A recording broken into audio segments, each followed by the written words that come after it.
Hi guys, Vechsilla! Welcome back to probably the final episode of Waking Up Revisited with Vechs and... Stormy! Hi. Hi. I'm using my hand. You're using a sword. That's not right. Well, PvP's off. I can't hurt you. And you know, even if PvP was on, like, I'm pretty sure you could take a hit from a sword with your 120 hit points. Probably. Anyway. Yep. Alright, well, this is probably our last episode. I think we're gonna go get the black wool and beat the map. Yeah. I'm Yep. I'm excited to beat the map, but it's gonna be like, aw. Yeah. And we're on a slight timetable because Stormy is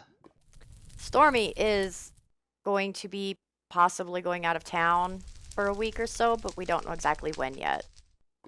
Yep. So my mom is sick and needs some specialized care. So Yes. yes. And between my schedule and her schedule, this is our last day for a while to record together. So that means, if you've noticed, we've been Moving quick. moving quick. That is the reason. That is why, yes. That is the reason. Yes. So Life insists black on wool. interfering and having plans for me that don't involve sitting around and playing video games, which is a damn shame. If only we had like robots to do all our work and we could all just sit around and play video games I need together. a clone that I can give all the shitty jobs to, and then I can sit around and play video games. That would be... You don't want to do that. The clone will get bitter and resentful. Oh, probably. Alright, so Oh, if we just chill... I forgot to turn down the noise again. Damn it. Well, we can just walk carefully and get out of here. And everything will be happy, hunky-dory forever. Nothing will ever go wrong. Wow. You know what? How about we just do that? And then maybe this. Probably smart. Like, I'm gonna hold down shift and we're Me gonna be too. smart. Because I fell through this before, like the squares. If you walk just right on here, you fall through. Yeah. Yeah, that's the idea. Yep. Yeah. It is designed to... Okay, so be careful, just walk in the center of the blocks. That's what I'm doing. Staying on the high point, holding down shift. Oh, the nether portal's lit. Usually in the later versions, the nether portal's I think all out. of the spam... Probably from the fireballs. Fireballs, I think, managed to light the portal for us. That's what I was thinking too. Because there has been spam. Oh, and there's these skeletons that spawn underneath and try to knock you down and make you sad. Oh, yeah. Yeah. Somebody. I don't know who. Somebody made this a challenge or something. Yeah, right. Now this place is actually, I think I was fairly nice here with this enclosed box. You were. One time And I think that sign says something snarky, doesn't it? It does, probably. One time the nether portal spawned me up on top of the glass. I was like, oh, this is not where I want to be right now. Yeah, I'm a dick. This sign says, I hope you don't get shot trying to read this. With a helpful little heart symbol. Smart ass. Just to be clear, this area is still part of Inventory Wipe Horror Festival. I'm going to follow you very carefully so I don't knock you down. So I think with our knockback resistances, oh, and I'm gonna turn down I see no reason not to just... Oh yeah, you should sort out your sound. Yeah, I need to turn down monsters. They're so loud, and I keep forgetting, but until I'm like in the middle of loud monsters, and that's not a time to stop and screw with your sound. I do say, as far as Void goes, the Nether, this looks way better with just Void and nothing here. It does. Like, this actually does look kind of cool. I do like this. Yeah. It's a cool looking area. I'm not gonna lie.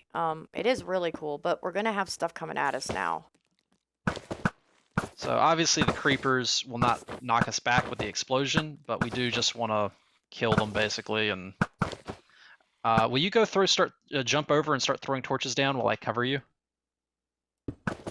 Let me kill these creepers and then just run around and torch it up. Yep. Specifically, I'm ignoring most things. I'm looking for creepers specifically, because creepers are the thing that'll start screwing everything up for us. And then you can start breaking the spawners. Yep. Yeah, I'll just keep shooting all the shit that's spawning and kill it. Thank for you. you. Much appreciated. I'm not seeing any. I definitely want to kill the ghast too.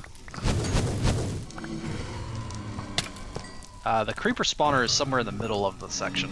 I think you just killed it. I think I got it. I got a few creeper spawners. There's like 67 minecarts here. I just want to be sure there's nothing hiding underneath them. And there's not. Okay. Whew, that worked out pretty well. Yeah, it did.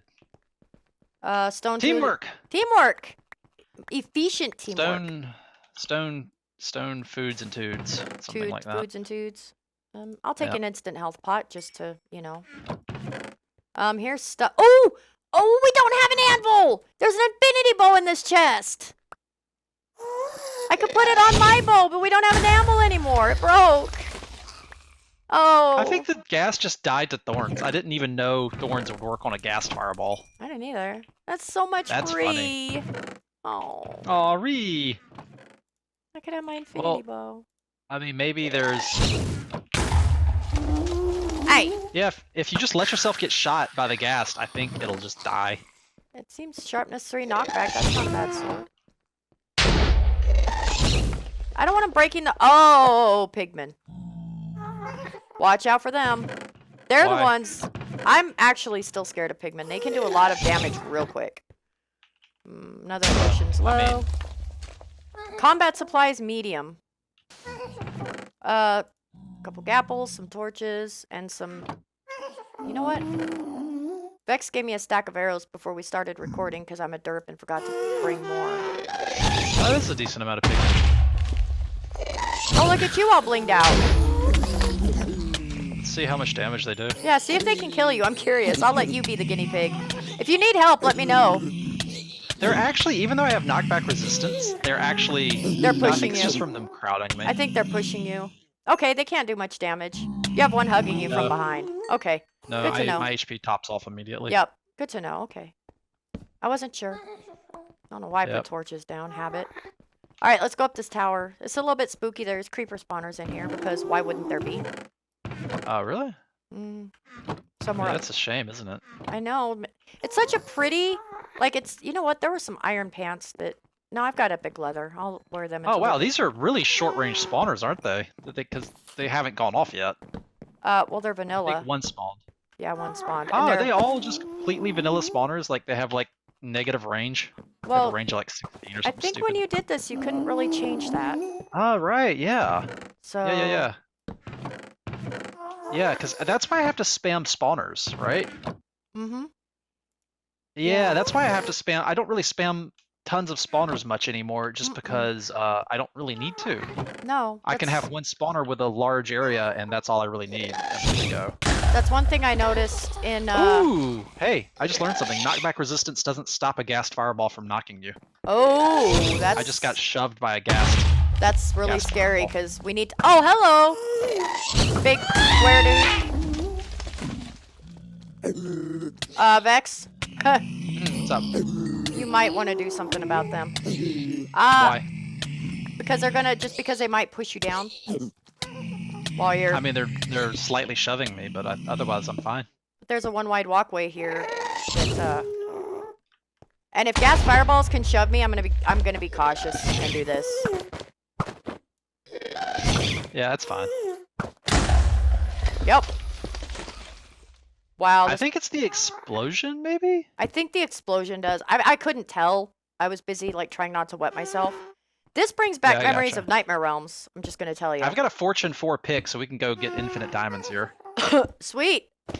I kind of want a diamond pick just in case being ballsy with the wool is ineffective and we need to mine through obsidian.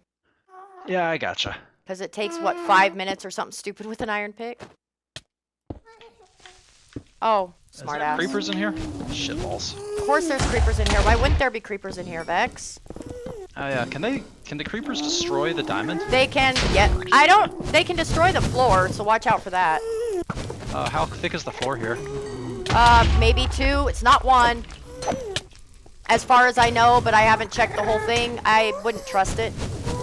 Yeah, I gotcha. Seems like something you do, put creeper spawners and then a 1 thick floor.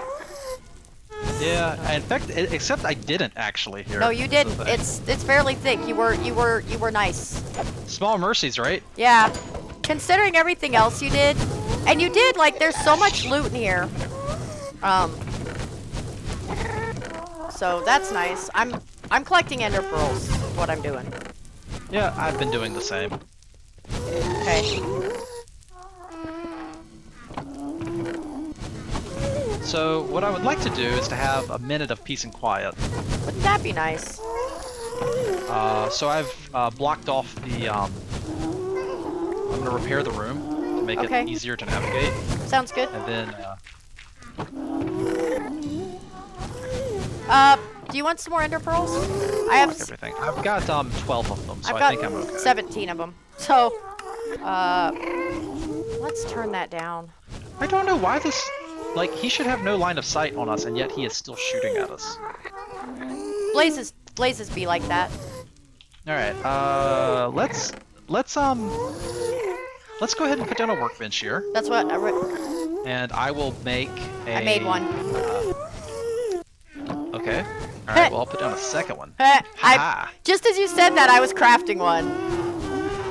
And I think what I would like is to combine these chests and make a big chest to like stick stuff in. Okay. Also, I can't mine diamonds. I have a stone pick. Right. I'll get the diamonds in a second. Okay. Just letting you know, I can't do that. Good God. God. Where'd the chest go?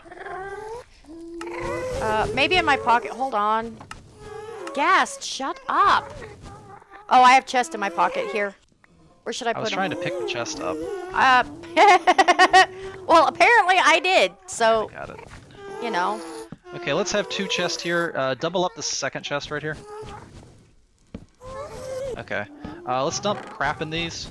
Okay, sounds good. And we'll just dump stuff in here and, yeah. Use it as a dump chest. I'm gonna empty out my inventory, I think, into it. I really don't. I mean, a lot of these. I'll keep my wood. There's a lot of these random blocks that I don't need. I don't think I need a lava bucket. Just because I'm so tanky. Oh yeah. I mean, what are we gonna do with lava buckets here? Yeah. There's. If you're getting. Okay, so.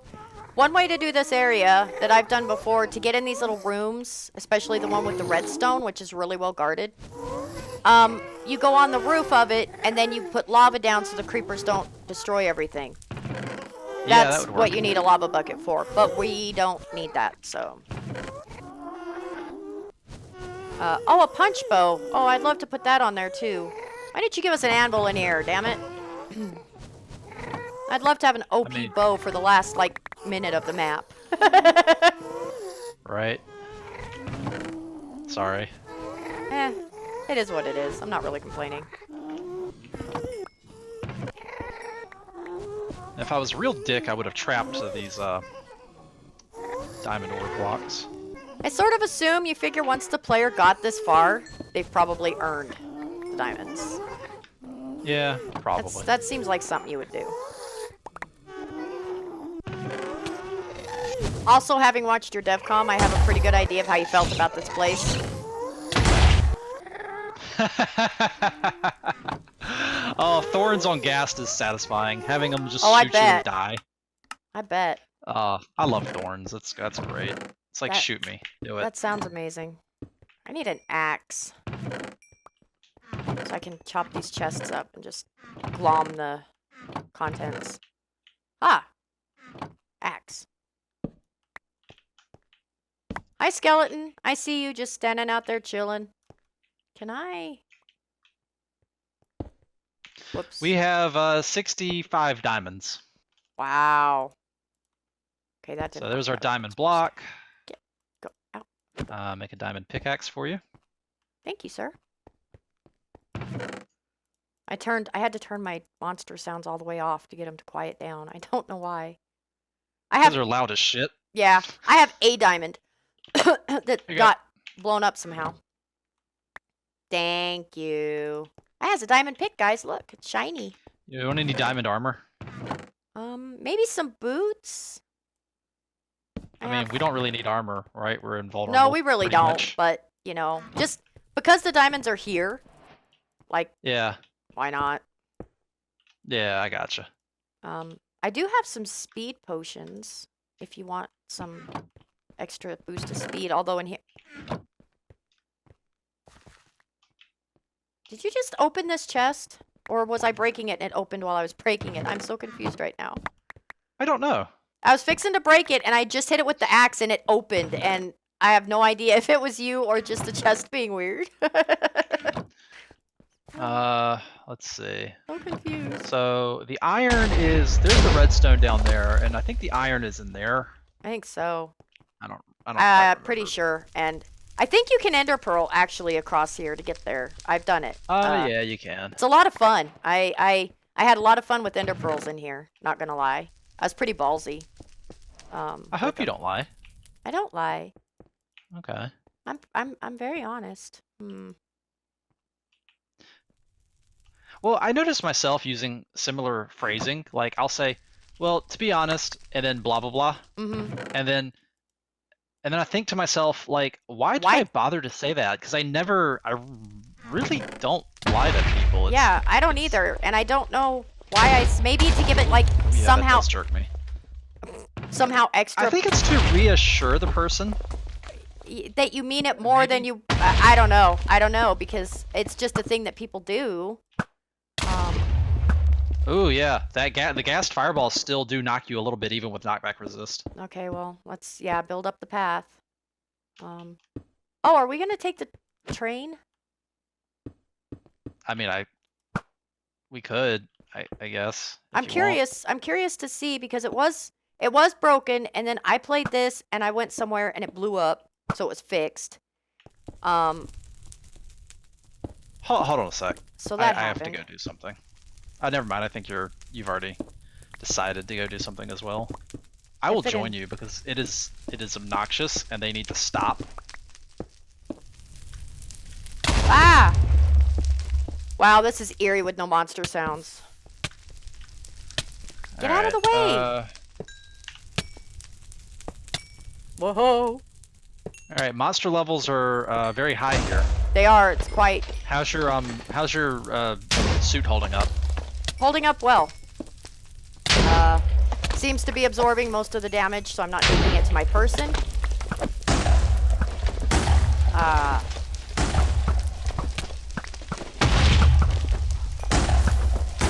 Oh my god, the blazes.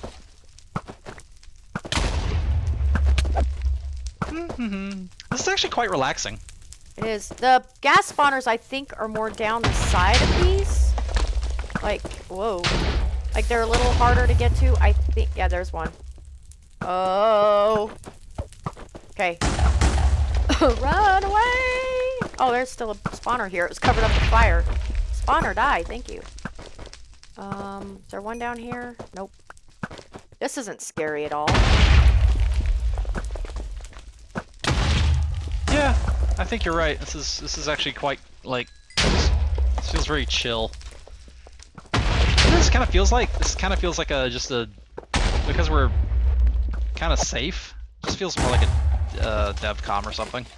It does. Like, I'm not freaking out, so I can just kind of chill and comment on stuff. Look at the area and stuff, yeah. Man, that is a derpy looking face. I'm looking at like the little face I made on the thing. Looks kind of cool. I just took out it looks kind of derpy at the same time. I just took out about 5 gas spawners, so. Oh, that's good. I'm hoping that's that very helps. Nice. I like that. Monster levels have decreased dramatically. Oh hey, I have a charm again. I keep like clicking on shit with my charm. Whoops. And using it on accident, so. I have to throw my garbage away again. I don't want to throw my blocks away. Those are of utmost importance in this place. Yeah, right?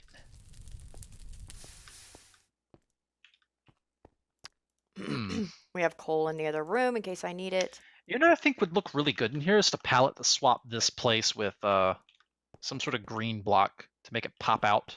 It would, I think. Let me see. Like, if I was redoing this, like lime concrete, maybe? Maybe. Let me think. Or maybe prismarine blocks. Prismarine might look good, because prismarine and netherrack actually look pretty good together. Yeah.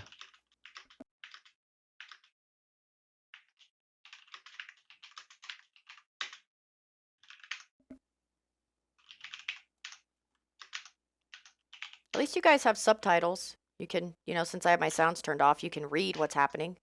Blaze shoots. Blaze crackles. She shoots. She scores!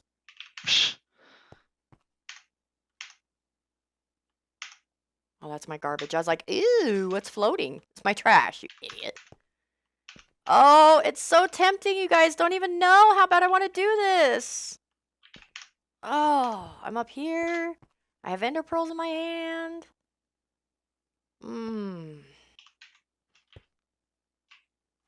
I'm more concerned with like how I would maybe redo this area now. Hold on.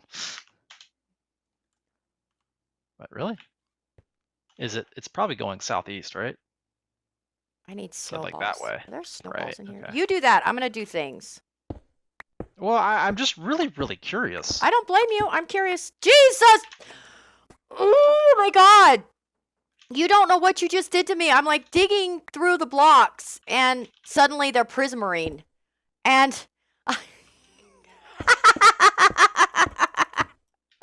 also, I think the little chamber is gone. I think you filled it up. Whoop! Nope, it's there. So, yeah, so like green is red's complement, right? Mm-hmm. So you just kind of come in and don't mind me, guys. You're fine. Oh, hey, there's the. Oh, that's where the book is in here. What a dick spot for this. Yeah, it's a bitch to get to. I got it. I got all the books when I played this, by the way. I didn't read them on camera, though. I mean, it is a long story, It huh? is a long story. Some people wanted me to, but I was like, huh. That's a lot of I don't know. reading to do. Yeah, isn't it though? I mean, I like reading, don't get me wrong, but reading out loud. Reading on camera is a bit eh. Yeah. Anything more than like a paragraph is a bit eh. Tally's journals are okay to read in isolation, by the way. I've been reading If you do them one at a time when you're approaching the relevant area. Uh-huh. You know? Because the books are very relevant to what you're about to face. Yep. So I don't know. What do you think about how this looks now? Looks I kind of like it. The green? Yeah, it's a cool change. I like it a lot. Well, like the netherrack is just so it just blends into the Yeah, it doesn't really show up. Yeah. the background of the nether. Right. And it's just red on red on red. Yeah. I think if I was gonna make, monocolor, right? Mm-hmm. I wouldn't make just that mono block like this, really. Right. But if I was going to, I would at least want it to pop out compared to. And that might be why I like the sandstone blocks in the overworld, because the sky is blue, and blue's complement is yellow. Yep. Yeah, the And so sandstone you looks make- good with the blue sky. Like sand and sandstone pops out against the sky, and it just looks quite pleasing. Yeah, it does look cool. I'm, over here now, playing with things. So I'm being productive. I'm just remaking this area like as I live play on it. camera. Yeah, as I play As you it. play it. I'm just like, no, it would look better like this. Let's fix that. Okay, And gas. then I don't know what I would do about the fence. Well, they have all the different. Oh, never mind. Wrong version. No, there's different colored fences in this version. Different colored Ooh, wood I fence. think I know what would look cool for the fences. Maybe dark. One of the dark woods, maybe. Or birch might look good too.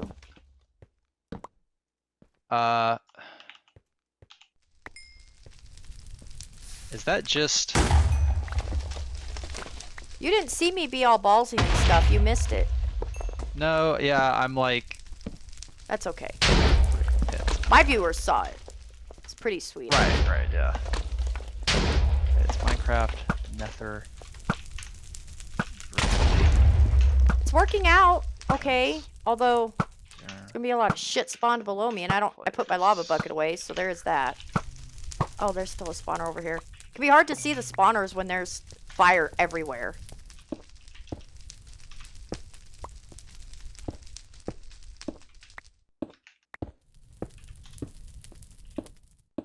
Uh, Where's it at? There it is. Okay, what have we got down there? Am I doing this wrong?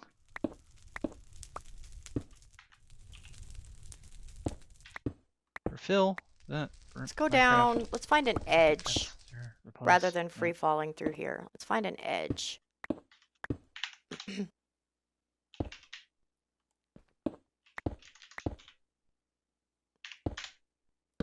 Yeah, why no blocks filled? I don't know. Huh. Why am I doing this wrong? What is this? Unfortunately, I can't see what command Nether you're brick entering. I can just see. fence. Oh. Are you sure you're using the right name of They the... probably have data values based on how they're facing. Oh. But I wouldn't have replaced at least one of them. You'd think. Like, some of the data values would have been right. Oh well, whatever. All right. I'll be back. Need to move along. Hold Taking on. too long. Game mode. Game mode S. Okay, where were we? All right, I've got the diamond block. Do we need the iron block still? No, but I'm in here because I'm in here. So. Right. I see. I'm in the iron room now. Right. I do not recommend porting to me right now. I wouldn't port to you. You mean purling to you? Yeah, that's what I meant. Sorry, I'm shooting a gazillion creepers. That sounds like a fun thing. It is, actually. They're dying pretty quickly. I could just go down there and make them blow each other up, but this is just entirely too satisfying. Actually... Right, I gotcha. Let's do that. Okay, you can spawn right on top of me. That's fine.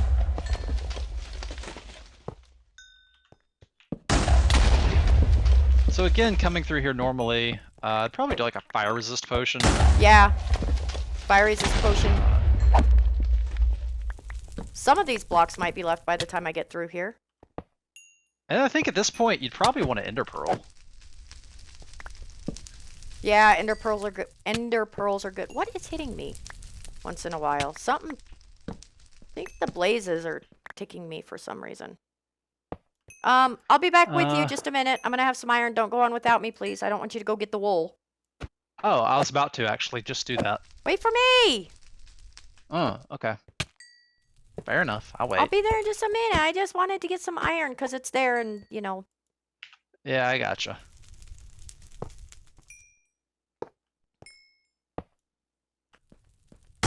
Shit, my pockets are full. I don't want that. I want... Oh, my word. I got rid of the creepers, at least. So I'm doing good there. Alright, now. Time to not die in void. Let's see. We have to get back. I'm watching. Sure you are. Oh,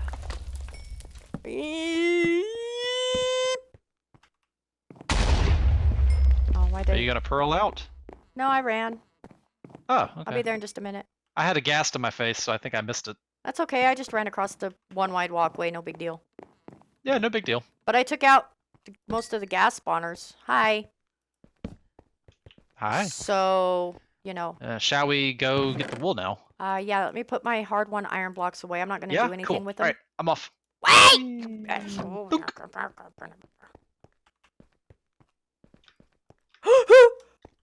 Hey, that was a charged creeper. Yeah, they're up there. Oh, yeah. I see you. That's Did you pretty pearl cool. up there? Yeah, I pearled. Okay, just a minute.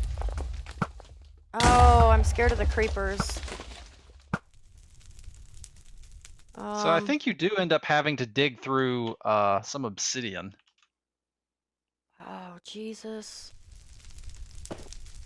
Do you or do not? No, you don't. You can dig through the No, no. Oh, shit. I'm down. What do you mean down? In the void. Oh, you're dead? Yep. No, I'm not. I can't die. What do you mean? I'm Oh, taking okay. endless void damage and I can't die. Well, so you're not dead. No, I'm in limbo. You're in limbo. Mm-hmm. Well, that's interesting. I'm throwing ender pearls, but nothing's happening. Probably. Yeah, you're probably kind of screwed. I am stuck. Honestly stuck. I can't do anything. But my health refills as soon as I take a tick of damage. Oh, well, then that's where you live now, I guess. No, I don't want to finish the map this way. Oh, well. Well, that's, you know, that's just what happens, I guess. It was your charged creeper that knocked me down. I don't own him. Uh-huh. No. Yeah, you have. You. See, now this is how it works. You Nope. placed the spawner that he lived Nope. in. Yep. No. Nah. Do I have console commands? I don't know. Do you? I don't know. Oh yeah, I do.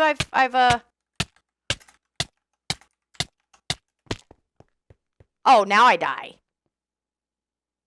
Wow. Oh! you had like 5 minutes worth of like fall damage prepared and built up. I wanted to get out of there. I was gonna just slash kill, but oh well. I'll meet you at the Victory Monument. Did you get the wool? I did. Grats. I'll meet you there. And I got the diamond. Good. And I got the iron. Cool. Oh, ick. Where's the shortcut? There's a shortcut. It's over here. I can't see. I can't fucking see anything because the stupid nether portal's in my way. That's a problem. And like pigmen are all like grouped up at the exit, and I was clipped inside them with like purple shit flashing all over my vision. Yep. Okay. And go this way. So that's hilarious that you teleported to me and still died. Yeah. Like that's quality entertainment right there. I mean, you know, I made all these really cool ender pearl shots and stuff, and then a charged creeper. I think he actually blew the platform that I was on up. Probably. Is what happened, and then right, I fell. Right, because you got the knockback resistance. Yeah, I fell into the hole that he created. But yeah. So, Doesn't Void just suck? Void is so poopy. Like, really? Yeah. If I never see it in another map, I will be a happy Stormy. Yeah, I think I'm done with the Void just as a mechanic. It's so... Like, I'll just drop you in, like, you'll just fall and hit a floor somewhere and die that way. Or you'll fall in lava. Or my favorite thing I like to do now is if there's like a death pit that you just fall in and die, it's just a pit filled with like super fast spawning cave spiders and they swarm you and kill you. Right. But it's not Void. Your death blooms are pretty effective too. Those potions that give you like every nasty effect possible. Oh like yeah, there's in those Inferno too. Mines. Those are pretty. I'm back at the Victory Monument, by the way. Oh, okay. I ran back. But the problem with Void is like, okay, so the Black Wool area is Void. So you save your good gear and your good enchantments for the final area because it's going to be the hardest area. It sucks, right? Yeah, you save all your good gear for the final areas, and then the final areas are fucking Void, and it's like, well, you don't want to take your good gear because you're just going to lose it. So yeah, I don't like it. I'm not unhappy about the fact that I didn't derp and die. The creeper blew up a hole and I fell in the hole. Well, I derped really hard in Hissing Sand, especially after like, oh, you got in my way. Ooh, get out of my way. I'm such a big badass. And then I just fuck up and like, collapse the whole dungeon on my head. Yeah. Well, it was probably more entertaining that way than it would have been if we had made it through the whole dungeon without exploding any creepers. Yeah. I was doing so well too. I was too. But the thing with that dungeon is, as soon as one creeper collapses, it all goes to shit. Yeah. That's just how it. Well, I had a big old helping of humble pie after that. Well, a little bit of crow isn't bad. I could just do this. Yeah, that helps. I'm ender pearling through the oh shit. Oh, crap, I can't do it. Ha! Hi! Ha! How are ya? I've returned victorious from my mission. Grats. Your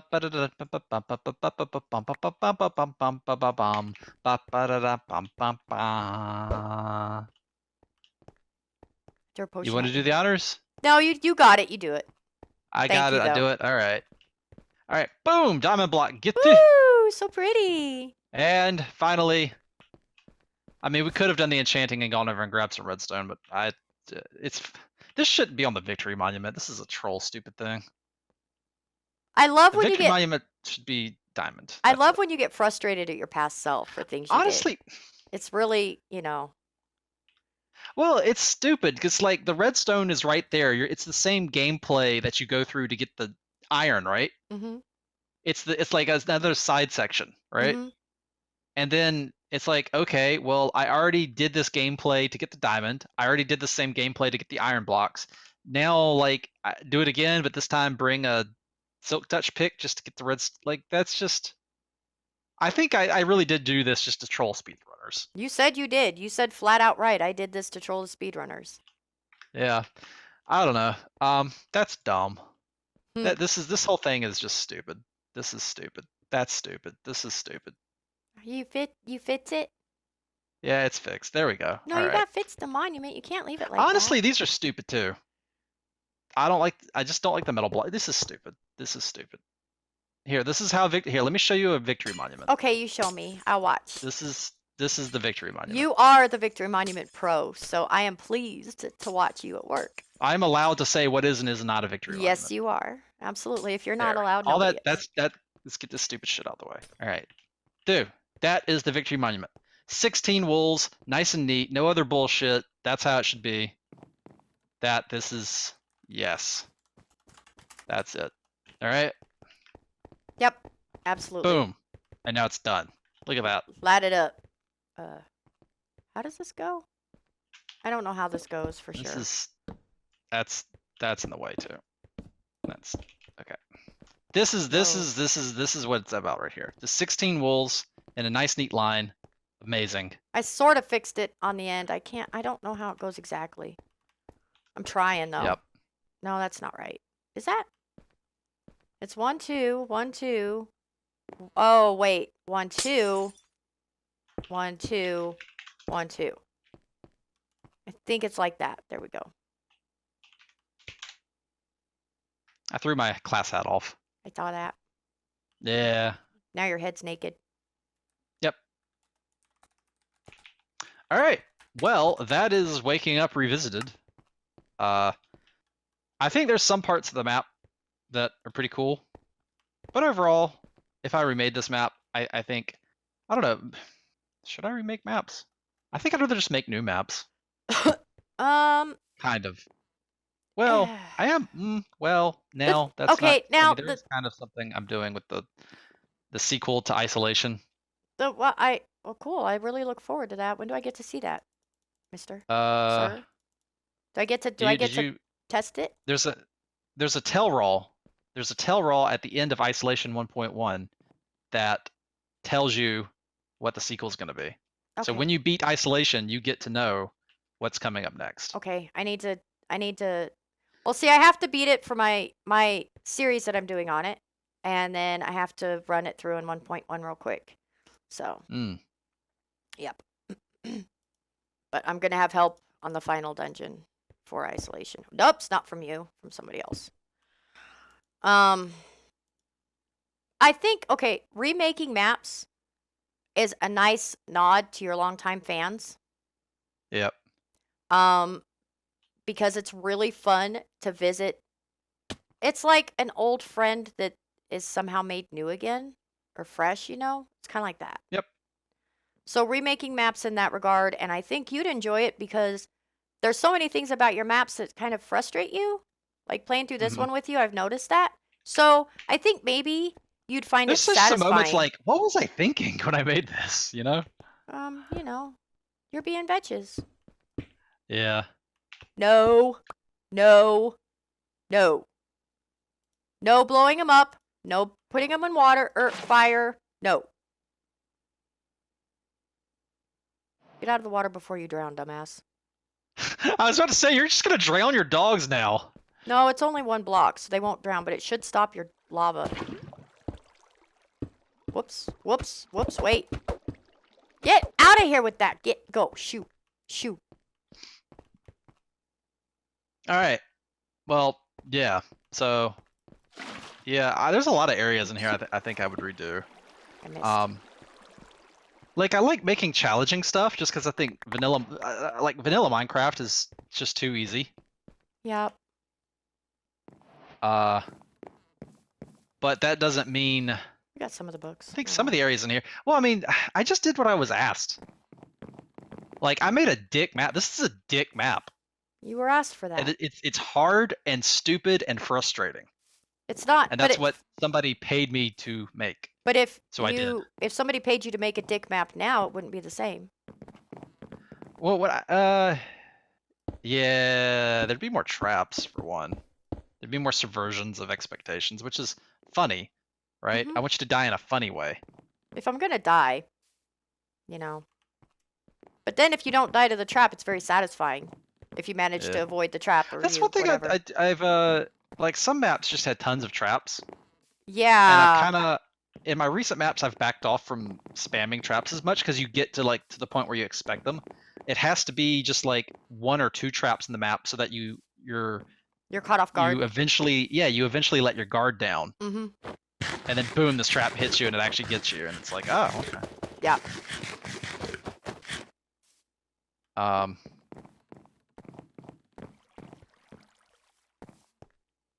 but I'd rather have a more interesting trap that presents you with like new. My favorite trap was the one in, was it Inferno Mines?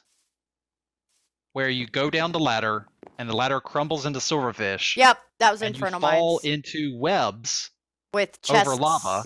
and there were And there's ender chests pearls. with ender pearls, and the trap asks you to Oops, open the chest, react quickly enough, and pearl safety. Yep.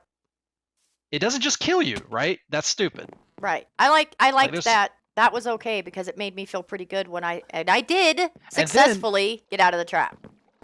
Right, and the trap puts you in this new location that you got there ahead of your schedule, right? Because you have a schedule of where you want to be places. Yeah. And you go places in Minecraft in a super hostile map on your schedule at your pace, and then here comes this trap. Suddenly, no, you're not going to a new location at your pace. It's at the trap's pace. You're here now. Deal with it.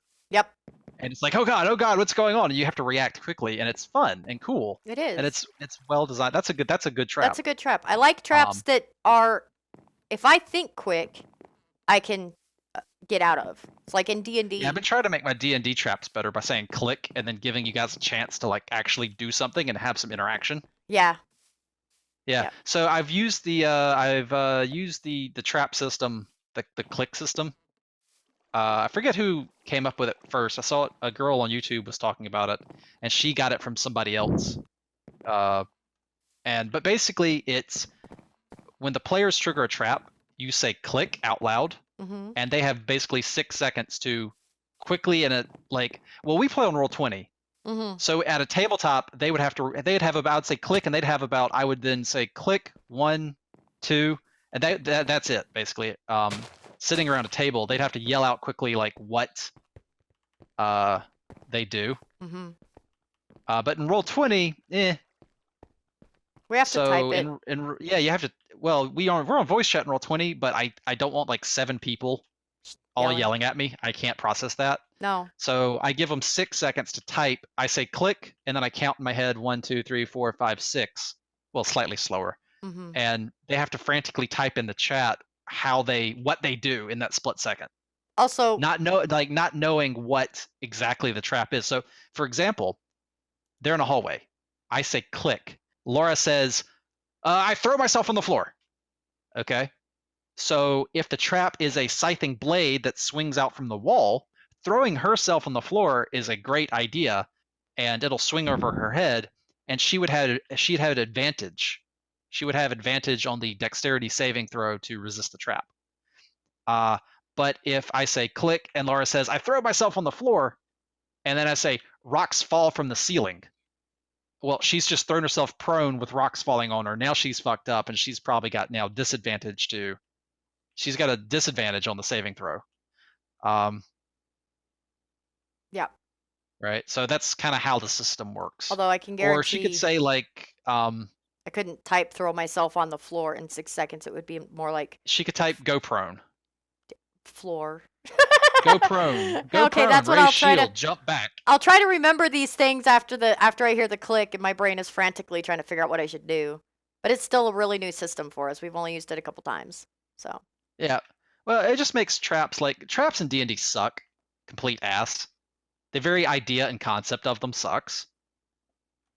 Like everything about them sucks. Yeah. Like you look at the passive wisdom of the player, and they either don't notice the trap, or you say there's a trap over there, and then they roll investigate. They passive perception to spot it passively, or they could get suspicious to an area and they say we search for traps, and then that's active perception check to spot the trap. Then when they do find the trap, they can do thieves tools or investigation, typically to disarm it. Right? And if they fuck up disarming it, they set it off, and then the trap either kills them or it doesn't kill them. And if it kills them, well, that's kind of a lame way to die. And right? Kinda, yeah. It's like, here's your dice roll. Okay, it's a trap. Save. You fail your save. It does enough damage to either just kill you or not kill you. Okay, and if it just kills you, it's like, well, that fucking sucks. And if it doesn't kill you, well, then what was the point of it? It's like it's a resource tax. It's like it's time to hit the trap and pay the HP tax before you continue. Well, that's lame too. It's not interesting. No, it's really not. It sort of breaks up the pacing. Yeah, Of the I would say party a little. traps are a vestigial remnant of old school D&D. How many of these cats can I land on? I think so too. So yeah, the click system gives some more interaction to the traps. Which I like. I like interactive traps to give me a second to beat the trap and feel good, or fail to beat the trap and be like, oh. Yeah, I'm gonna start stealing when I do future dungeons for you guys in D&D. I'm gonna start stealing like the Dark Souls system for traps. I haven't played Dark Souls, but I've read about how they implemented traps. Becca will love that. She's a Dark Souls fan. And my daughter. It's got elements of like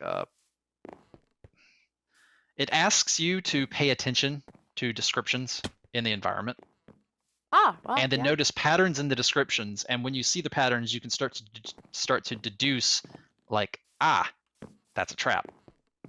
It makes it more interesting. Yeah. But for the most part, I'm just kind of done with traps in D&D, unless I feel like I can make it really interesting, or unless it's just something the antagonist party does. And so far they haven't.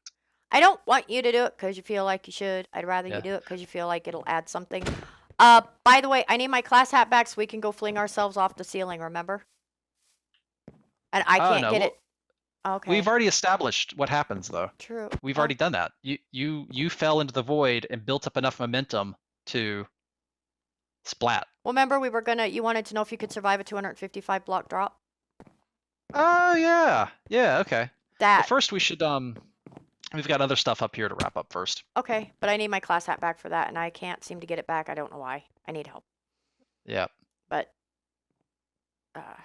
we can screw around now because we finished the map. Yay, we finished it, Vechs.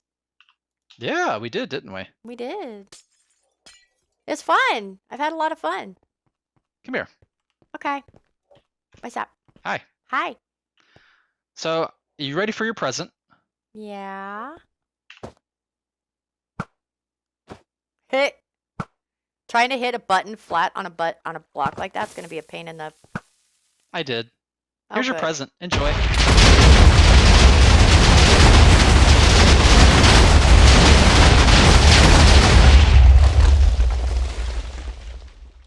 Wow, that was impressive. Also, I don't think any of the wolves survived. I tried. Oh, you died. Yeah, I did. Did you? Wow. No, I hadn't gone out of creative mode. I was still in creative mode from derping around. Oh, God damn it. So you didn't kill me. I feel pretty good about that. Not gonna lie. I like it. Oh, there we go. That's good though. Besides, that's I like not dying in the explosion because I can sit there and watch it happen, which is fun. Thanks. Okay, you killed me. Feel better? Now I'm all the way back here at the damn hissing shrooms. Or grove of shrooms. Bring me back. Please.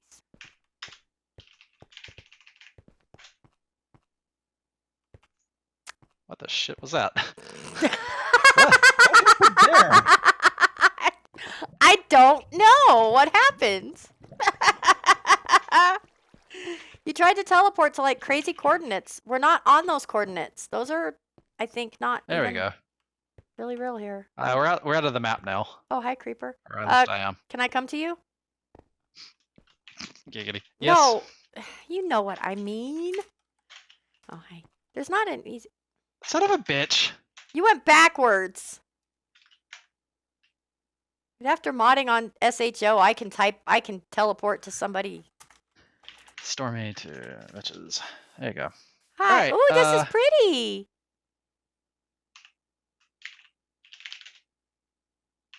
Wow. Like, this is such a stark change. It looks so vibrant. Right? Like it's all happy and not shitty. Yeah. So bright and pretty. I could live here. Alright, so yeah, it's actually nice here. Yeah. Alright, let's do the experiment that you wanted to do. Okay, well, I was reminding you, but yeah, I want to do it. I'm curious, but I need my it's class hat. function. You know the command. I Function did, but it slash wouldn't function. work. Slash function. Really? Yeah. Do I need wools or something? Yeah, do you have to ID KFA first?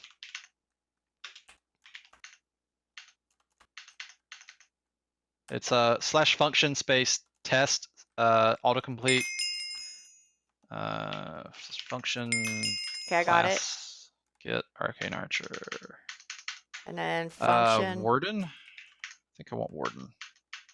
class get. I'm gonna do warden 10. Right? We may as well go all out with this. Yeah. Why not, right? Game mode S. Okay, let's see. Shall we start with? We have to get All up right, we're there. at 63, right? So I'm gonna TP Vechs to So what do you say? A 255 block fall or 201 first? Let's try 200 first. All right, I'll do that. You do that. I'll watch. Are you gonna be All right, falling? here's a 200 block fall. Ooh. Ooh, it took most of your HP. Yep. All right, I'll try 255. Okay.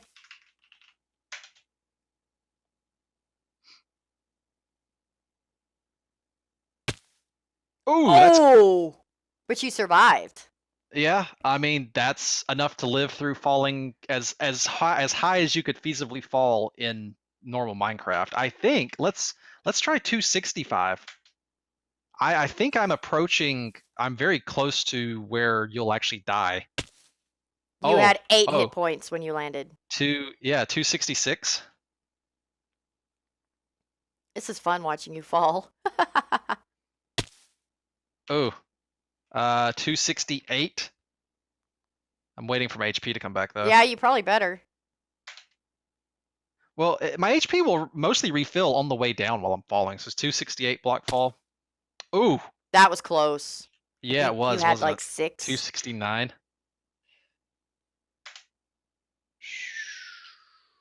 I do have protection 10 from my hat. Oh, it's getting really close. It's getting 270. so close. Oh my gosh. We're doing 270. science, guys. This is science. This is what science looks like. As long as we write it down, it's science. 271.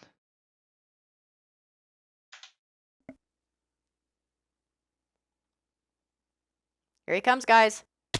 Oh, you died. Ah, 271. That's the end of it. Huh. Wow. Well, that's a long fall though. That was fun to watch. I like that. Yep. It's fun watching you fling yourself out of the sky.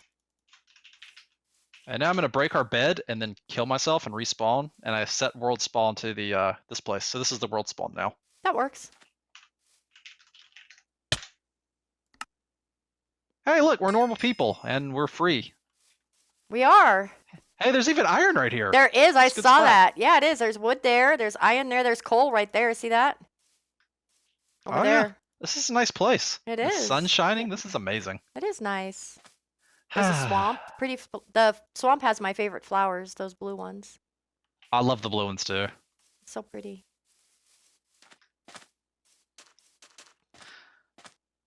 Suddenly we're But yeah, playing normal earlier Minecraft. I said, yeah, now it's just normal Minecraft. Earlier I said that the other, like the antagonist hadn't used them either.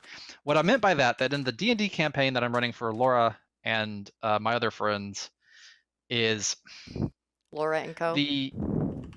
yeah, the fastest way to explain it is they're basically playing a good campaign, and I've got another person playing an evil campaign That plays kind in of. the same campaign, and they're like antagonizing each other. We don't know. We don't know who. Yeah, they don't know who. We don't interact with them at all except through Vechs and what he does. Now their sessions are a bit more streamlined, because I found this person and I said to them, "Hey, do you want to like do this? Like I'll tell you, you tell me what the villains like, we'll roll up a villain for you, and you tell me what your goals and motivations are and what you're doing, and I'll give you reports from your agents and tell you what's your picture of what's going on in the campaign world, and you tell me what the villain does." Because when I DM, my problem is I kind of like my friends, and I don't want them to die, and I don't want them to be miserable, and I kind of am always rooting for them and want them to win, and I'm a little too soft with them when it comes to what the villain will do. Right? Yeah, I mean, but this villain, I told him like, you be a dick. You be evil. You don't give a damn about the player characters at all. You be just a villain properly.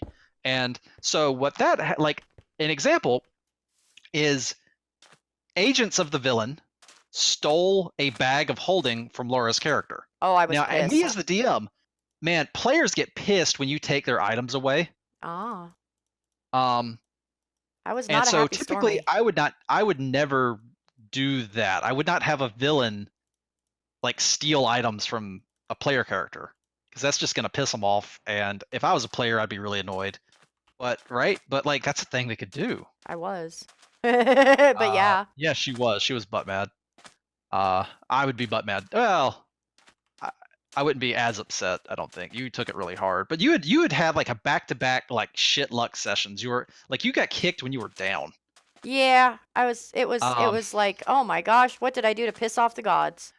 We Right, don't like, need to explain, by the way. Me as the DM, knowing that a player has been having bad luck, like I already wouldn't like steal a bag of holding from them. Hello, creeper, kill me. Whee! Okay, cool. I wouldn't steal the bag of holding from a player anyway with villains. But like, especially when they've been having such shitty luck, I wouldn't do it. But like this guy, he doesn't know or care. Right. And I was like, that's what I wanted. I was like, you're just a villain. Do villain stuff. Do everything you can think of. And he's like, okay, I send agents to steal this bag of holding. And it was a whole long, like, elaborate setup too. They didn't just come up and like steal it from me. There was a whole big setup. So yeah. There was a woman. There was an old nice woman in the village named Miss Hildebrand, and her daughter had died. And the villain led Miss Hildebrand to believe that like if she just stole this little cloth bag from this woman, she could bring her daughter back. And then so Miss Hildebrand did, she stole the bag of holding from Laura's character and replaced it with a fake one, so they didn't notice for a while until Laura went to try to use it, and I'm just like, there's nothing in it. Yep. Because Miss Hildebrand could knit, and she knitted a fake really well. Yeah. And then it actually turned my stomach almost what happened to this poor woman. Like, she turns the bag of holding into the villain, who then proceeds to beat her to death and leave her for dead on the side of a road after mind fucking her and screwing with her brain and her memory using magic. And then later, because the villain is kind of like this evil overlord Cersei type bitch character, they have like magic is forbidden to Laura's character's village for their own good. And so Miss Hildebrand gets in trouble to these same agents. Like, the agents told her to steal a bag of holding, based on a lie, and then they're like, yeah, well, you were seen with a bag of holding. They actually took all the stuff out of Laura's bag of holding, gave the bag back to Hildebrand, and then like took it from her publicly. Like, look at this woman with this bag of holding, and then they destroyed the bag of holding in front of the whole town, and it went all magic-y and sparkly, so everybody knew it was magic.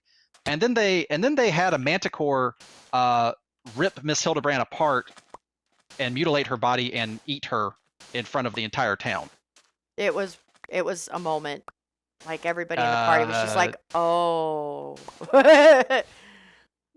So this poor old lady, she's like maybe 55 or something, really sweet, gets led to believe that maybe she's got a chance at bringing back her dead daughter, and then is lied to and manipulated, and then is tricked into stealing a magic bag, and then is beat half to death and left for dead on the side of the road. We rescued her, by the way. After being like mind screwed. Yeah, we brought her back to the village. Because we're the good guys. And then gets like horribly mutilated and painfully executed in front of the whole like it. I was like, fuck, man. I was You were not. I was not too happy about that. No, like, you weren't. Now as a DM, as a DM, I consider myself a just neutral operating system, right? But like personally, I was like, man, this is such injustice. I was so close to spawning like such a case of injustice would maybe actually attract the attention of an inevitable from Mechanus. One of the avatars of law and justice. Vechs, here. I forget what they're called. Have that. What? Have that. Oh, thank you. You're welcome. Right, like they. Yeah. They're hydrates. Yeah. No, they're druts of some kind. Something. I remember the only one I remember is the stupid one, Mm. the anhydrate. That like enforces the conservation of desert ecosystems or some shit. Like that's literally its job description. Like it keeps people from terraforming deserts and making them more fertile. That's its job. And it's called an anhydrate. And all the other ones are called like drits of some kind, like something drit. Oh yeah, that's right. You sent me the wiki article on it, and I read it, but that's been they have weird names, but yeah, one of them is a avatar of like justice and making sure villains get punished. And I was like, does this case of Miss Hildebrand qualify to like get the attention of one of these inevitables? Seems like it should. Right, like that's to the point where I was like, man, this sucks. But her story is not over yet. Well, we did save her leg. Yeah, she will probably get revived at some point in the campaign. Because we made sure we saved a body part. Yeah, they saved a body part. She is eligible for resurrection. We don't have it yet. Which I would like to see. I would personally like to see happen. I would too. No, I'm not going to help you. You guys got to do that, but I am rooting for you to do that. Yeah, thank you. I would like to see it happen too, except we have to wait for a cleric to get the right resurrection spell and then to get to the right diamond. Well, that's not entirely true. No, I mean, they had a sort of. They had they went to a demi-plane. Here, have more and mushrooms found too. a. Hurt. Thank you. I've been doing you know what? things. I think we can difficulty 0. We've earned our piece. We have. They went to a demi-plane. They found a vault in a dungeon, and they went through some effort to get the vault open. And inside the vault was a treasure pile. They went in, and the treasure pile animated, and it was in fact a treasure golem. And it whooped their asses for a bit until they finally beat it by tipping a statue over and crushing it. And then when it died, well, polymorph. When it didn't really die, it stopped moving. Yeah. They found a portal, and the portal sucked the remains of the treasure pile in. And then they went through the portal, and they went to a demi-plane controlled by a very powerful djinn, who on this demi-plane is effectively the god there. Because on that demi-plane, he can just use wish back to back over and over at will, it seems. Yep. So he just So it seems. reshapes reality in his little pocket demi-plane dimension to fit his needs. Mm-hmm. But he can't leave it because once he goes out of it, he's He's not a god. well, he's anymore. probably still strong, but Probably, but yeah, not like godlike. yeah. So he stays in there and he gets bored and wants entertainment. Well, the player character party has signed up unwittingly for something called the Grand Tournament, which I am giggling as I plan. I can hear it in your voice, the delight when you talk about the Grand Tournament. I hear it. And it fills me Yeah. it fills me with this odd mixture of like I can't wait and also oh my god, we're going to die. Like it's a really weird kind of feeling I get. Yeah, because their outside world is mostly mundane, except for the fact that it's a floating sky island over a giant world of lava. Other than that, it's totally mundane. But other than that, it's mostly mundane. Well, there's also the airships. It's mundane with some spice. Let's put it that way. Yeah. Well, they didn't even know any of this at the start of the campaign. They just kept going down in the dungeon, and they kept going deeper and deeper until they hit the bottom of the island. And I explained to them that as they went to like the bottom of this dungeon level and went down the staircase, they come upon a platform, and all around them is open void. And basically, I described like a flipped horizon, where they looked at like the bottom of the island, and so the sky was like down below. It was And then, a like, jaw miles drop below moment. them was like a giant, ocean of lava, and they realized, like, their entire lives, they just were in this village, not allowed to leave. And so, in the silver mine of the village, there's this dungeon, and they keep exploring the dungeon, and they keep going deeper and deeper until it takes them like a week to get to the bottom of the dungeon. A week And in so game down time. at the very, of in-game time, to make the journey all the way down to the bottom level, and they finally get to the bottom, and they keep going, and they punch through, and it's just like a platform on the bottom of the island, and then they're just like their heads explode as they Pretty realize much. that their whole world is just a floating island. Yep, it was a moment, let me tell you. Yep. Like even my character was astounded, and I know literally my jaw dropped as you were describing what we saw. Like I was astonished because we don't know what you're gonna do. Yeah. The campaign is basically about zooming out. Like, Yeah. your world starts off very small. You're level 0 villagers in a village. You don't even have proper character classes yet. And then, like, you're in a silver mine, and then, like, everything's normal, and then you fight some snakes, and then you see, like, a rat folk creature. So that's your first zoom out, right? Yep. Like, your first encounter with somebody that's not human. Yep. That speaks to you. Yeah. Because, I mean, like, you encountered, like, a giant rat, and then some rats, and then you encountered some snakes, and then you encountered, like, a wolf. Right? But that's all, like, whatever. It's, like, typical village shit that you encounter. So the first zoom out is you encountering a sentient species that's not human. Right. And then your next zoom out is you encounter, like, your first magic item. Because magic is something that's not in your village and has been, like, forbidden to you. Basically, they have, common sense magic control. Because magic is dangerous, and you villagers shouldn't have any of it. You should be, Of course not. and you shouldn't really have any good weapons either. You should basically just have clubs. Yeah. Like, why would you need a, fully automatic greatsword? Also, you should never have any thoughts or ambitions of your own because that's dangerous too. Hi, sheep. No, But- just the king's soldiers will take care of you. You have to pay your taxes when they come, and just be good little tax cattle for the soldiers. Yeah. Yeah, you don't need weapons, you don't need magic, you don't need any greater knowledge other Why than would to we need any of work that? on your farms. Of course not. We're just simple miners. Well, except when your silver mine runs dry and you stop being able to pay your taxes. That becomes That's a problem. that's the call to adventure in the campaign. Yep. Well, the first one is the silver mine runs dry, and if they can't pay their taxes, the soldiers will take slaves instead to make up the Mhm. difference. So now they have to start going into this dungeon that they find at the bottom of the silver mine, Mhm. and they start having to go through the dungeon to look for gold to come up with the difference and to pay the taxes. Yep. And then it's designed so that they like for a while they find just barely enough gold to cover it, and it starts to come up a little short. And they're also starting, because they're going through a dungeon and fighting stuff in a dungeon, they're starting to get strong. And they're starting to find NPCs who will teach them different character classes. Yep.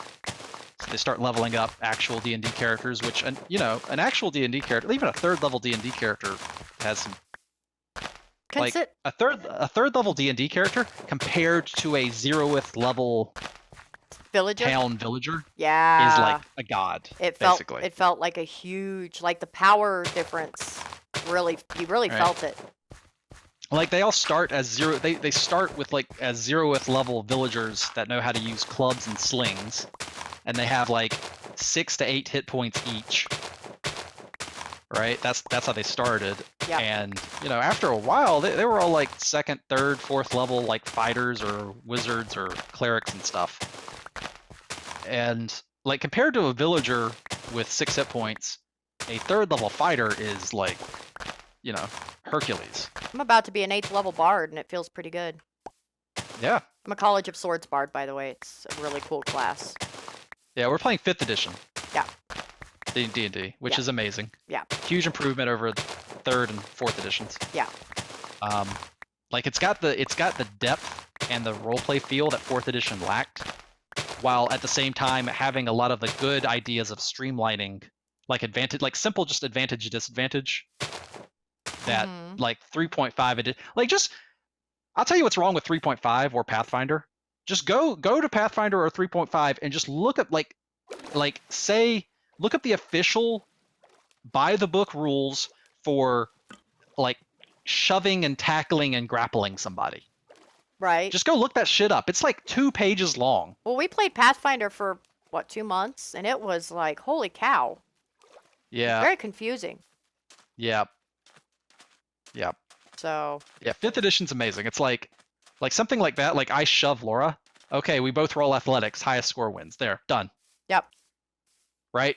That's it. And Pathfinder or 3.5, that shit's like a small novel. Like, yeah. Shoving somebody, chapter 1. Yeah, exactly. Like, no, I do not want that. No, that's not. Some people enjoy that. I don't so much. I like to play the game. I don't think anybody enjoys that. Right? Like seriously. Pathfinder has some fans.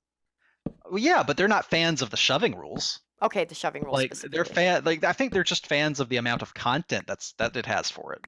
All the secondary splat books that have come out and all the stuff that's developed. Right. But like a lot of the core systems, like they could really use some serious refinement, and that's what 5th edition did. Yeah. By the way, I am slowly leveling the swamp island over here while you're talking. That's what I'm doing. Well, I'm just jumping around like an idiot, like as I do.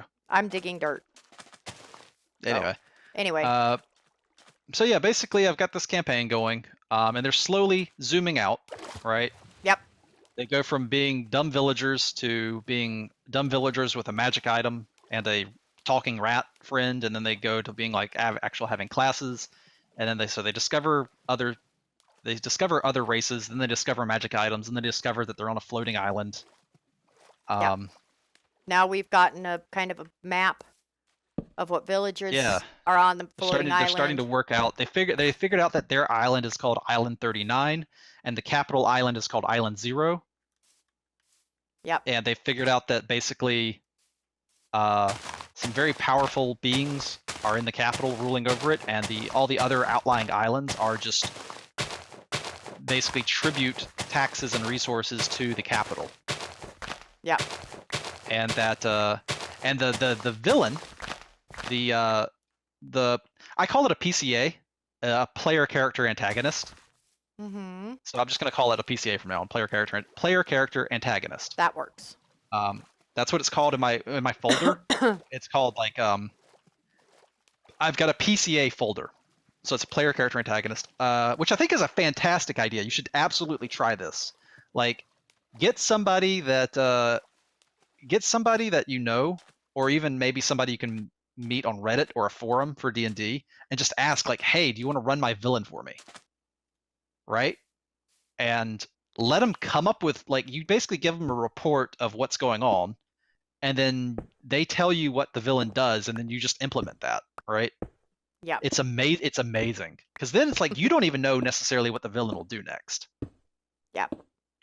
And if your players are used to your DMing style, right? They kind of get to the point like even if they just subconsciously like Laura, you kind of know I wouldn't just have your bag of holding stolen, right? Yeah. It was really Like I wouldn't do that. surprising when you did You remember? because I didn't know. You remember what happened? You remember? I won't name the player, but a player got knocked over and a player went to 0 HP. This is in Delania Will Rise campaign. Okay. A player went to 0 HP next to some goblins, and one of the goblins looked down at the player's +2 battle axe and was like, "Oh, shiny!" Right? Because it's a goblin, and a +2 battle axe is worth like I don't know, 8,000, 10,000 gold, something like that. And it's like this is the most wealth this creature's ever seen in its I was life. gonna say So the fucking goblin, I say the goblin looks down, picks up the battle axe, and runs off with it. Right? And the player like raged. The player responded, let's say, incredibly negatively. Yeah, it wasn't. They weren't happy. They left the campaign later, but that's a whole nother story that will never be told. Yeah, no, we don't need to. But that's the kind of experience I've had as a DMPC. Like a monster, of course, if you're helpless, the monster's just gonna take your shit, right? Of course. You do like the players do the exact same thing to monsters. That's like your whole point. You kill monsters, take their loot. Yeah, exactly. So like the player wasn't even killed. Like I could have said, okay, the goblin looks down at your helpless body and slits your throat, then takes your stuff. Right. Yeah. No. Right. I could have said the goblin slits your throat, goes through your pockets, takes like your whole inventory. No, I didn't even do that. I was like, they don't take your coins, they just grab your axe and run off. Yeah. And they still like raged about that.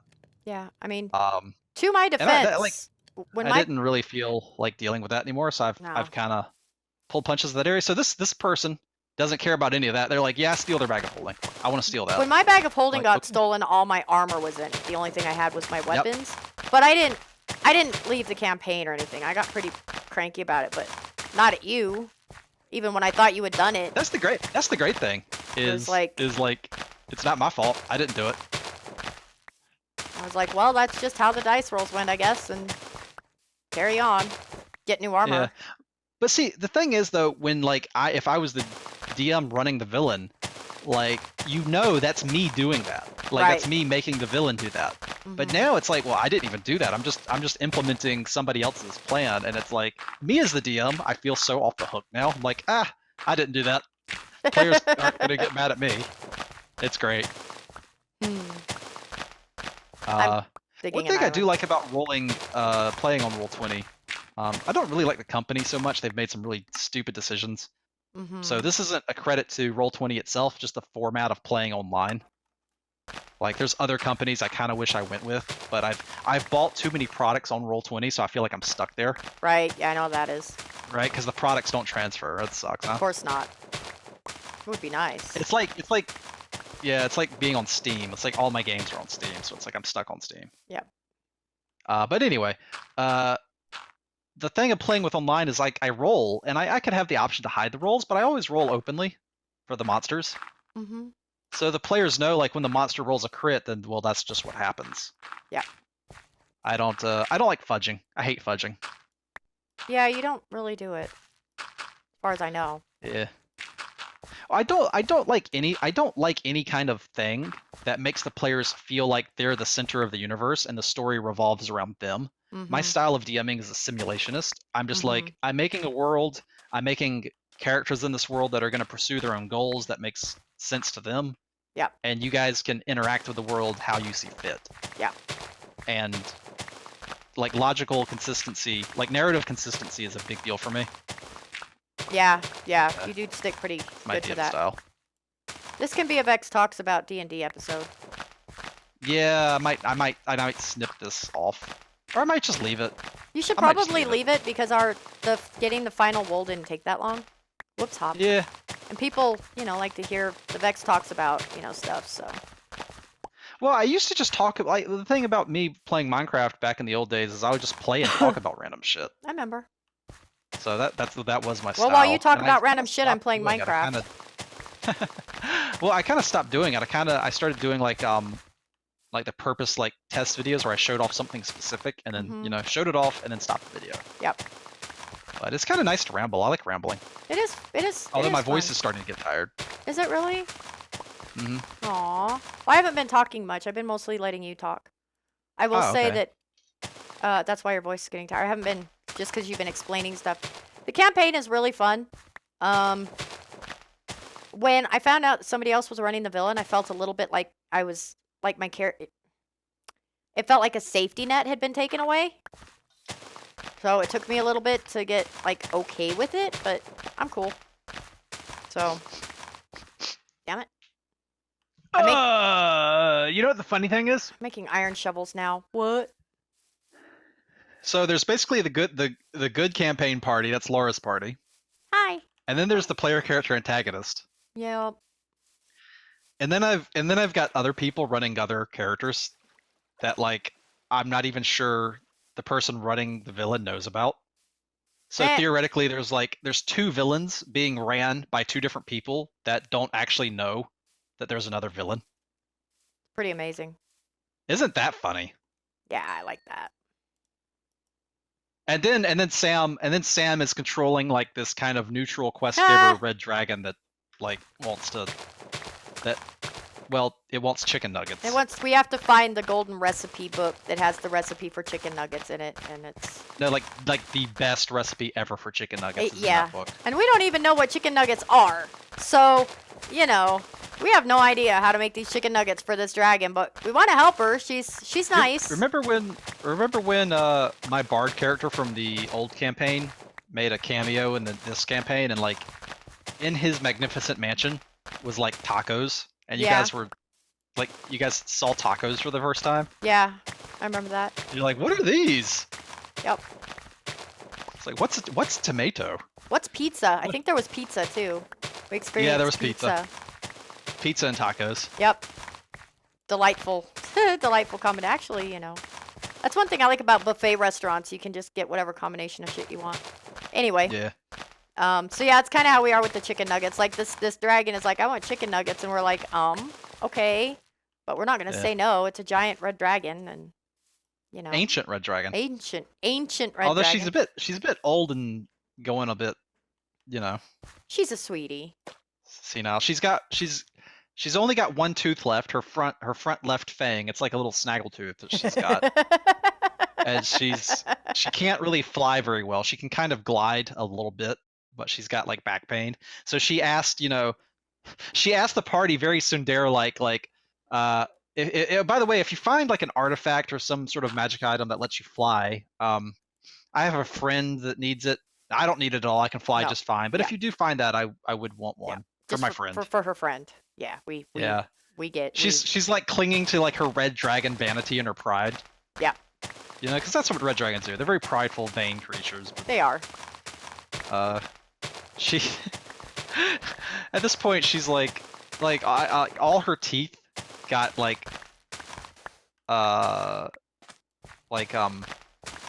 withered away because as she was sleeping she just kept gnawing on her gold, and she woke up with like one tooth left because like for 10,000 years she's been gnawing on gold. Better make the chicken nuggets tender. Well, that's why she wants the chicken nuggets, is because they are tender. It's Yep. something she can actually eat. 'Cause she's Yeah. only got one tooth left. Yeah. Oh, and she's also I came up with this idea. So if you guys are out there want to do something cooler with your dragons, you might want to take this one. The ancient red dragon sent her breath outside of her body. She transformed her breath, her fire breath, into a small army of fire elementals that run around and do her bidding. They're her pets, basically. And she's got a telepathic link with all of them, and they're basically all effectively they're fire elementals that are all her familiars at the same time. And they are her magical fire breath made manifest in permanent physical form, so she can't breathe fire anymore herself because her breath is outside of her body, running around as a bunch of fire elementals. Yep. And it basically is a way to take a dragon and give them an army of servants and agents that can go do stuff on their behalf, are immediately, weird and crazy. Like, so the players have in one of their keeps in the village that they built, they've got a kitchen, and this fire elemental agent of the ancient red dragon, who's named Namus, which is just Samantha spelled backwards. Yep. The ancient red dragon at Namus has one of her fire elementals just parked in this keep in the village in this kitchen, and while it just sits there, and it's functionally it's a telephone. Yep. To talk to her, right? And it lets her monitor what's going on. But while it's not in use, the chef in the kitchen's just using it as an infinite fuel source to heat, like to cook with. Like the fire elemental just stays in one spot unless ordered to do something. Mm-hmm. So it just stays there and they cook on it. Yep. So it's like cheap fuel for the keep, which is always nice. Yeah. Well, saves money on firewood. Yep. But I was thinking, you could do that if you want to have an adult dragon or an ancient dragon. Maybe this is something they can do as they get old enough. They can just transform their breath externally into these. Like you could have lightning elementals. You could have ice elementals. You could have acid elementals running around for the different dragon types. It's a pretty cool I think idea. that'd be really cool. Yeah, I like that. I enjoyed that mechanic when you told us about it. I thought that was really neat. Also, one thing about this campaign that I've enjoyed, is the dragons aren't always our enemy. And we're interacting with them on more levels than we did in the previous campaign. So I like that. Interacting, yes. That's a good word, Laura. Catches. Interacting. Are you insinuating something or implying something or whatever? Do you want me to tell them? I'll tell them. I don't care. There was a young gold dragon who had just got the ability to polymorph into humanoid form. Whoops, hop. And Laura, being the adventurous bard that she was like, he's gonna be my boyfriend. He was fun. Mm-hmm. So, it worked out. See what I did? Yep. Oh, this is great. Yeah.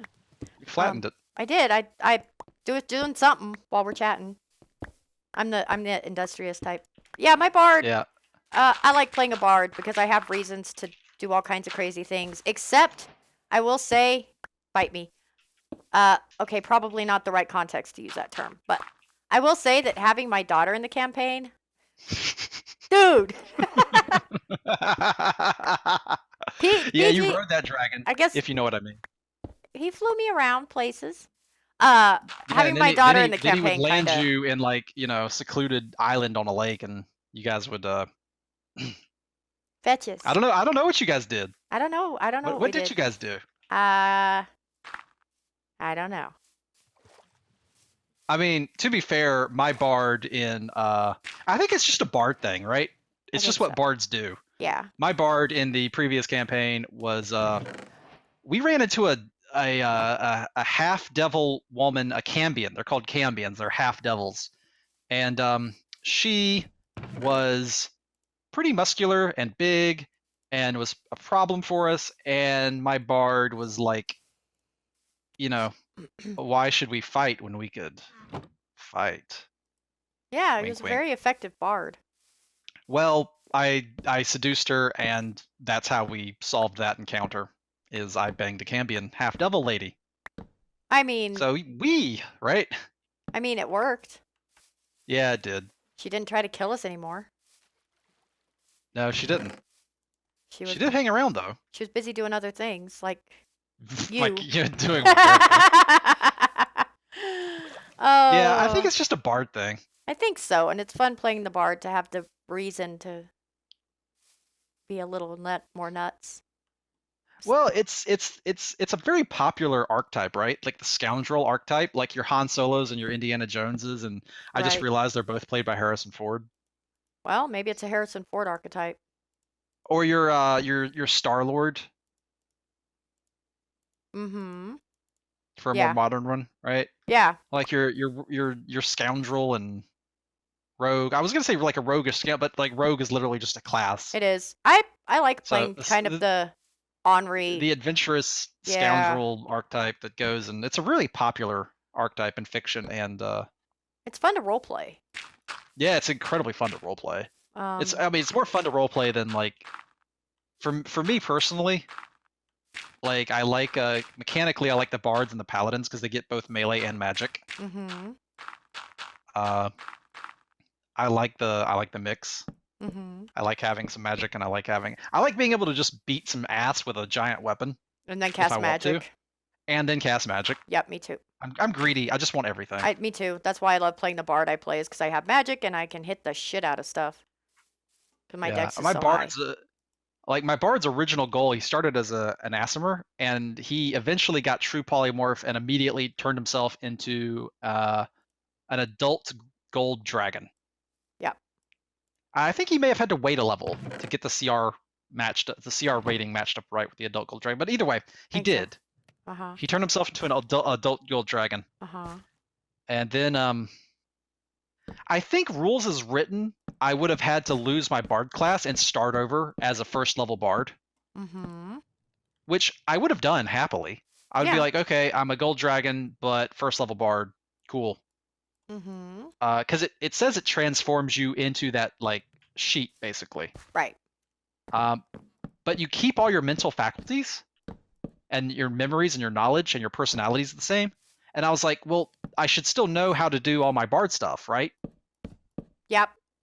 Because One would I don't lose my memories and I don't lose my knowledge or my personality, and Yeah. that's all my magic is just my knowledge. Yeah. So my rules I thought rules as intended was that I just race change into adult gold dragon, and I get maybe the legendary actions, Mm-hmm. and the stats, right? Mm-hmm. Yeah. So I just basically kept my bard levels, and so maybe that was a bit OP, but It was the end of the campaign, so. well, I mean, it was a crazy campaign. Like everybody had insane magic. It was what was it called, a Monty Hall campaign. Yeah. It was I our think so. first campaign I ran Mm-hmm. to completion. So I was like, let's just. I was very generous with everything, but Yep. at the same time, the bad guys were really strong too. Yeah. Yeah. We Like had there was some- just serious numbers and being thrown around, serious magic items and spells being thrown around left and right. It was great. I worked my way up to a level 20 Storm Domain Cleric. I started out as Tempest Domain, and then you changed it to Storm Domain and made some adjustments. Yeah, well, yeah, like Tempest Domain sucks. Yeah. It doesn't get any of the cool like storm spells like lightning bolt or Right. chain lightning. It doesn't get any of the cool ones. It just get like Tempest Domain gets like what? Insect plague or Insect something plague. stupid? Yeah. Like no, god damn it. You wanted to be a storm cleric. Like you didn't want to be Tempest. You wanted to like Thor that shit, right? Yeah, You who wanted to have a wouldn't? warhammer and lightning bolts, Yep. right? Yep. And so I went through. I made a new domain for you, and I started with Tempest Domain, and I swapped out the spells and gave you like lightning bolt and chain lightning. Yep. And then you were happy. Yep. Yeah. To be fair, chain lightning is really fucking overpowered. Chain Lightning is ridiculous, but it's so much fun. And I Then used again, so is Fireball. Fireball's OP too. I used Guiding Bolt to send the big bad at the end of the campaign off to the hells and stuff, and that was pretty amazing. Wait, Like- Guiding Bolt? Yeah, it was Guiding Bolt that I hit him with. Because you can attach... What was that spell called that I used? Hurl through hell. Hurl Through Hell. You can attach that to Guiding Bolt. And I needed Yes. something I could use an attack Yeah, roll it was on an and roll attack. with Yeah, advantage. it was an attack. You had to make an attack. I had so to you make made a an spell attack, so I made a and spell then- attack. And because you roll attack for Guiding Bolt, I rolled that with advantage because I don't even remember why. But I remember having advantage on it, and then I hit him and hurled him through hell, and it was glorious. Yeah, the big bad evil guy was about to basically self-destruct and blow up. He was about to go be a tactical nuke basically and just detonate and blow up. All the energy that had kept him like together and whole was about to come undone and blow up. And so they needed to like get him out of here. And Laura had made a deal with Asmodeus for power. As mentioned. Uh-huh. And she got Asmodeus gave her the hurl through hell warlock ability as a boon. Yep. And And I used she's it to like, save the party. I don't think she had used it at that point. No, I don't think I had ever used it, but it was like we needed to do...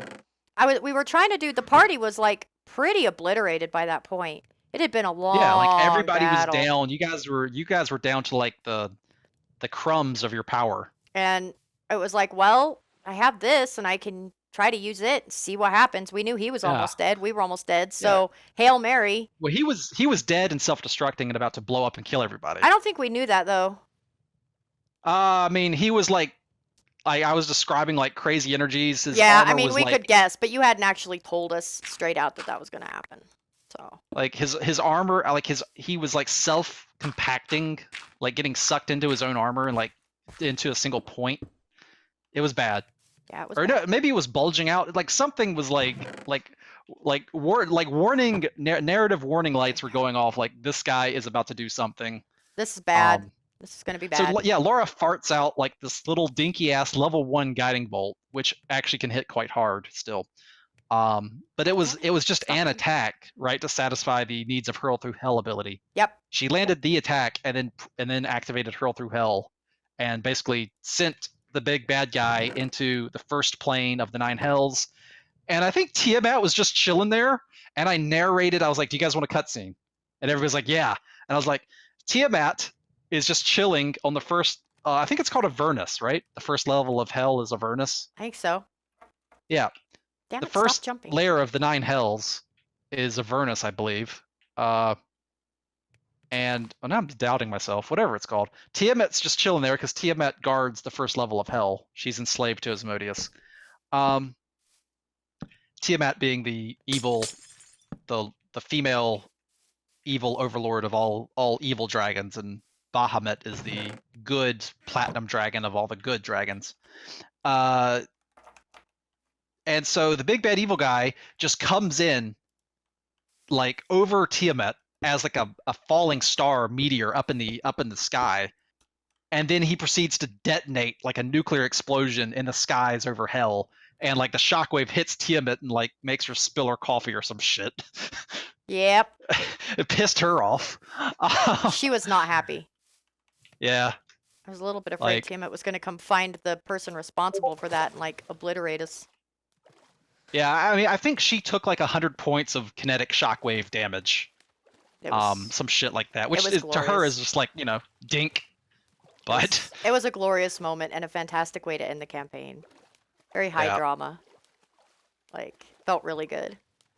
yeah, and then my bard revealed to you and all the other people that had like been in a pact with Asmodeus for power, because you guys were kind of desperate to get power from somewhere, because you needed some extra oomph to kill the bad guys. There were how many undead, we were told, on our world? Like 50,000 or some ridiculous friggin' number that were on yeah, our there was world? a giant. Yeah, okay, so the big bad evil guy was basically a scout. Longest episode ever. Uh-huh. Yeah, he was basically a scout for an approaching planet. The planet was the remains of a stillborn god, and so it was basically a planet made of corpses traveling through space on its way to your world to drain it of all its life and purge it of life. Like, so the purpose of the big bad evil guy was to cause havoc on the world and keep the world from uniting properly against this threat, and like basically just keep them busy and distract you guys in preparation for this planet to come into orbit around your world and drain all the life from it. Yep. So by killing this guy, the campaign was fairly open-ended. Like you were basically got different endings effectively on how quickly you stopped the big bad evil guy. It was sort of a sandbox. So you would occasionally have run-ins with him, Mhm. and I just like whatever happened. Like if you kill him, you kill him. Right. And you had 2 run-ins with him, and on the second one you killed him, I Yeah. believe, I right? think so, yeah. I think we almost killed him the first time. You did a video about Yeah, that. I did a video about that. That was Samantha's character critting twice in a row and getting a giant to hit the big bad guy with a boulder, which also then proceeded to crit. Yep. And he actually took a shitload of damage right there. Glorious. And I was like, damn, they might kill him right now and end the campaign. but they didn't, so it went on for a while longer. Mm. So basically, by killing them, you guys had plenty of time to figure out what was going on, and the dead planet that was coming into orbit around your planet, you had like, I think months or something Yeah, we to knew. deal with it. Yeah, So basically, we had time to plan. Yeah. So word got out, and the capital city of Delania had enough time to basically evacuate the world. Now the world was basically something like a post-apocalyptic world, and Delania was the last remaining true city of like having 1 million or more people in it. Yeah. And the rest of the world was like small, isolated like settlements, Yeah. for more or less. Yeah. Kind of a West Marches style points like tiny dots of civilization spread through tracts of large wilderness and fantasy post-apocalypse areas. Yeah. Because there's in the past of this planet, there was basically a giant war that ruined the planet. Longest episode and one of ever. the relics of that war was the Yoma, wasn't it? Yep. You like that? You guys love them. Oh, they're something else. Anyway, that's a story for another episode. So basically, the campaign ends with them evacuating the planet, and Delan City, capital of Delania, all the people evacuate that want to come.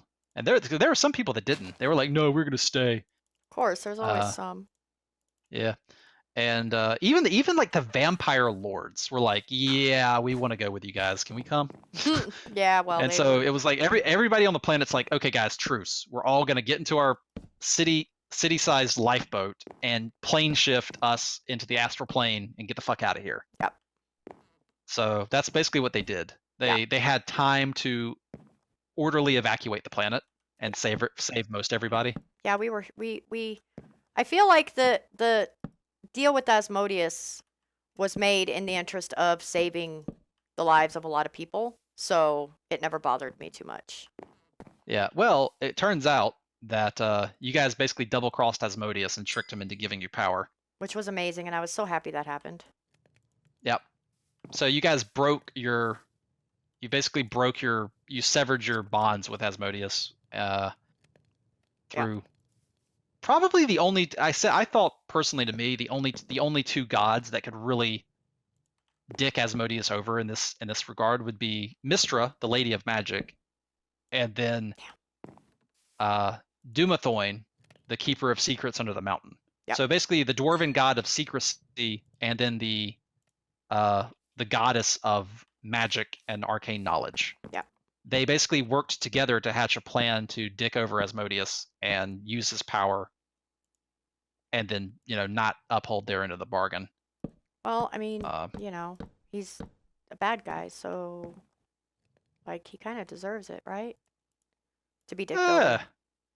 I mean, maybe. I mean, you could make that argument. Yeah, so sorry. you guys basically, with the help of a god of secrets and a god of magic, outsmarted the devil. And you laid that violin and the devil laid the violin on the floor at your feet or whatever. Yeah. The fiddle? The fiddle. I think it's the fiddle. Yeah, the fiddle. Yep. I'm building us a house, by the way. I don't know why. I see that. I'm watching you. Something to do. Well, I jump around on stuff and you build. Apparently, it turns out, I haven't done a whole lot of these talks about episodes, but this seems to be what happened. Look at it's cute. I feel like naming this episode like we talk about D&D for 3 hours and there's like 15 minutes of Minecraft. Right? Right. I mean, but I mean, to be fair, I did talk about waking up extensively earlier. You did, and you even tried out some new blocks. So, I mean, I don't think anybody's going to complain. And people have been very curious about your D&D, so... Yeah, I do keep getting questions about it. So yeah, so there you go. I mean, I don't think it's going to be a big surprise to anybody that I'm in his campaign. Although I never really talk... In my videos, when I talk about D&D, I never allude to who my DM is. I just refer to him as my DM, but he's my DM, so yeah. Secret's out now. Not that it was a huge secret. Well, I mean, I've made videos before about this kind of stuff. So I think after this campaign comes to a close, Mm-hmm. I would like to, I don't know, maybe have somebody else DM, Yeah, or maybe we could all co-DM right? and take turns or something. And I would kind of just like to follow the book as written. No Right. no house rules at all for anything. Right. Just straight up basic bitch D&D. Yeah. Just because that way we could all DM and like we could each take turn designing a dungeon or something, you know. Oops. Yeah. That Uh, that makes sense. Damn it. I'm failing at making a chest in here, so don't mind me. But yeah, that sounds like it could be interesting. Let's just do this. How about? And then I like how I'm doing this, but and I this do world's wanna gonna have like a, vanish. But whatever. Right. I do want to have a video series of somewhere in the dungeon, and I would also like to do that Whoa. video of mixing Minecraft and D&D together. That would be cool. I'd really like to do that. I think, like I said before, I think the two would go really well together. So. Yeah. Especially the grid system in Minecraft. They are made for each other. Oh, they are. And Minecraft it makes such a good game engine that, you know. I remember in one of your videos, was it you or was it somebody else asked if Minecraft is a video game or a video game engine? I actually, Minecraft is a game engine. to me, it's a game engine that you Yeah. can play independently, but it's strongest when it's used as a game engine. Yeah. That's my. Yeah, it's a Looky, engine to make other stuff. we has a house. Oh, that's gorgeous. I That's a mean, cozy looking little house. it's the best I could do with, That's not bad given the amount of time I've had. I did okay. The only thing I cheated was the doors because I didn't have access to the right kind of wood. So I cheated the doors. But other than Hated. that, Also, the floor inside is grass. it is. I kind of like that. It's a swamp hut. Okay, fair enough. Yeah. Is it a tiny hut? It could be a tiny hut. It could be Cat's tiny hut. Okay. That Tiny could hut's be. amazing. Tiny hut is so amazing. I'm so happy. I'm so happy to be a bard because I finally get to have all these cool spells that Karg had in our last campaign, like tiny hut, dimension door, Yep. polymorph. Invisibility, polymorph. So many awesome spells, but we should probably, we should probably end And the none episode, of those rely on your spell save DC. which is good because my spell save DC is getting better. It's getting better, but it was kind of because I went for You ought to Dex. be. Yeah. Instead of Is your Dex charisma. 20 yet? Oh yeah, my Dex has been 20. Now I'm building charisma. Okay. That's why my Dex Yep. saves are always like, oh, you want me to make a Dex save? Okay. All right. Well, we're gonna stop here. I think before I gonna talk log off about my- something random for. Like, I'll log off in there with you too. Oh, okay. Yeah, you couldn't. Before I talk about something random for another hour. Yeah. Anyway, we'll see you guys later. We hope you enjoyed the rambling and the stories and the whole series as a whole. Sorry there was some breaks in it, but we just had real life stuff to deal with. Just a sudden flood of like real life stuff. It was ridiculous. All right. Well, All we'll right. see you guys in the next series to come, which will probably be something involving D&D and Minecraft mixed together, if I had to guess. Sounds good. And you're gonna do your isolation DevCon soon. Isolation DevCom. I Yep, get to that's watch my next that. project after. I'm looking Yep. forward to watching that. So I like your DevComs. So all right, All right. Later, guys. Until next time, as always. take it easy.